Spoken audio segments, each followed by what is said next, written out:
It's a story that Meghan and Harry themselves can't even seem to keep straight. How exactly did the two of them meet? How did they become involved with each other? In their engagement interview, they claimed that they met on a blind date back in 2016 that was arranged by a mutual friend. And then later, we heard they met on Instagram in their docu-series. So what exactly is the truth behind how this Z-list actress met a real-life royal prince? Well, we can't be sure exactly how it really happened, but we're sure of how it didn't happen. Meghan and Harry meeting was not a coincidence. This was not some blind date that was set up by somebody they both knew. And I also don't believe for one second that Harry just so happened to come across Meghan's Instagram and thought she was so hot he just had to get to know her. You see, in the life of a narcissist like Meghan Markle, there are very few coincidences. There are very few things that are allowed to naturally develop. Instead, everything is carefully orchestrated. And this relationship between Meghan and Harry is no exception. Just yesterday, there was an article published in the Daily Mail by their show business editor, Katie Hind. And in this article, she goes into great detail about a meeting she had with a certain American actress back in 2013. She had no idea at the time what was going to happen with that American actress only a few years later. But what was obvious even back then was that Meghan Markle was on a mission, and she wasn't going to give up until she got what she wanted, which was a rich Englishman. Katie Hind reports that back in November of 2013, she met Meghan Markle on a cold night in London. Now, where did they meet? Well, of course, they met at, quote, a rooftop hotel bar in Soho, popular with celebrities. Ms. Hind writes, I was giving up a precious free evening to meet someone I had never heard of who appeared in a TV series I had never seen. Back then, Meghan was still pretty much unknown in the US, and she was completely unknown in Britain. But, as Ms. Hind reports, Meghan was desperate to break into showbiz here and get a mention in the British tabloids, and so that's why the meeting was set up. Reportedly, Meghan's publicist was begging many different journalists to meet with her, and most people declined, but Katie Hind accepted. Ms. Hind writes that Meghan was pretty but not stunningly so, and she was dressed in a smart black coat, black trousers, and stiletto boots. Ms. Hind says that she was greeted warmly by Meghan. She had that Hollywood smile, also known now as her rictus grin, and so the two of them proceeded to talk like girlfriends over some glasses of Prosecco. According to Katie Hind, she made it clear that she was keen to find a British boyfriend and was soon telling me about a celebrity who was interested, the then England and Chelsea footballer Ashley Cole. Ms. Hind goes on to say he had apparently spotted her on Suits and was now following her on social media, and Meghan claimed that he had slipped into her DMs on Twitter. Meghan asked the journalist, do you know this guy Ashley Cole? He follows me on Twitter and keeps trying to talk to me. He's trying really hard, she said. Wow, really, Meghan? Well, later on, Ashley Cole came out and claimed that it was Meghan chasing after him. Later on, Ms. Hind writes, but he refutes that he was chasing her and got rebuffed. He insists it was the other way around.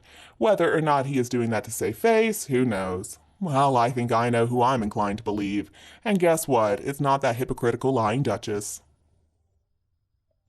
So according to Katie Hind, during this fateful chat, she advised Meghan to steer clear of Ashley Cole because of his past as a cheater. She notes that Meghan appeared disappointed to learn Cole's backstory, but like the practiced networker she was, she continued to chat away, telling me about her home in Toronto, where Suits was filmed, and about her recent split from her film and TV producer husband Trevor Engelson, with whom she had lived in LA.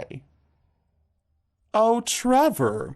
You mean the same guy she broke up with by mailing her rings in an envelope back to him? I wonder if she included that part of the story in their conversation. Oh, apparently not.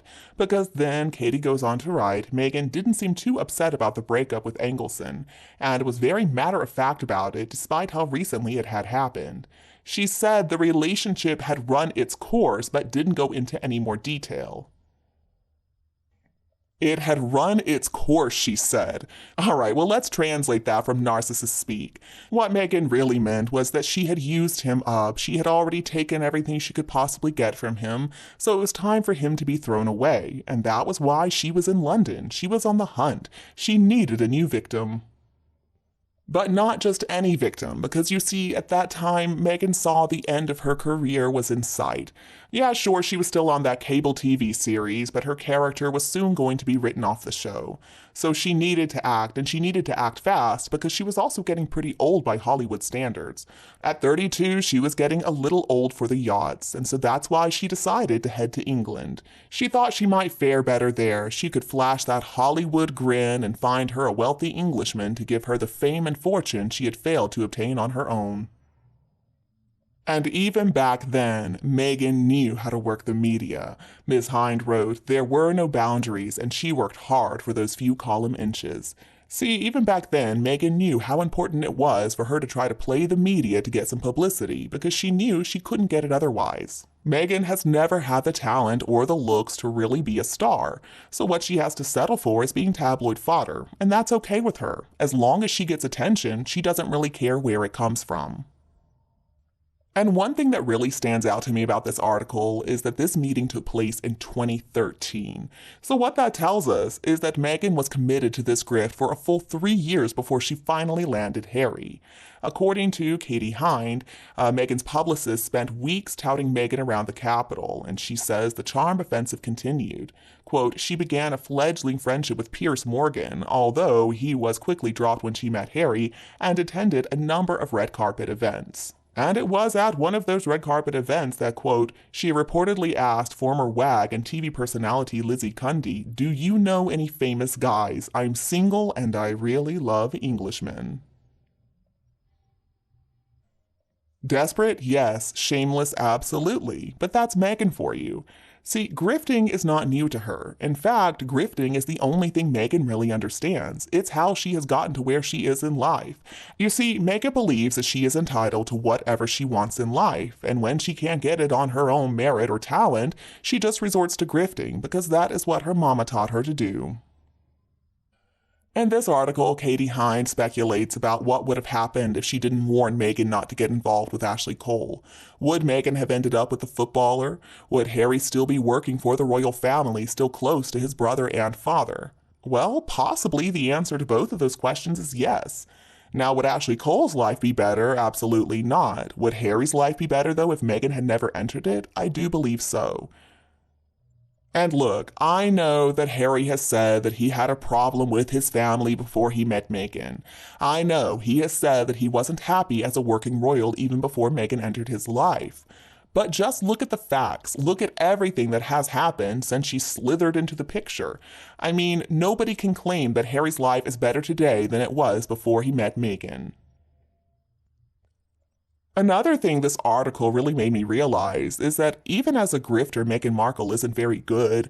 I mean, she started way back in 2013 and had no success until 2016 when she finally caught Harry in her web, and it was probably thanks to Marcus Anderson and his connections. And I just can't help but wonder how long exactly was it that Meghan had her sights focused on Harry before she finally made the move? How long was she stalking him before she finally figured out a way to force the meeting? And how many more Ashley Coles were there? How many more Englishmen were there who Meghan chased after but failed to catch? Honestly, friends, as time goes on, I suspect that we're going to hear more stories like this. And I suspect the picture of who Meghan Markle is as a person is going to become even more disturbing. And you, what do you think about Meghan's past? Please let me know your opinion below in the comments section. Like always, please don't forget to like and share this video with anybody else who would enjoy it. And if you didn't already, please hit that subscribe button so that you don't miss a single video from Kate Middleton and the Queen. Thank you so much for tuning in, have a lovely day, and I'll be back to see you in the next videos.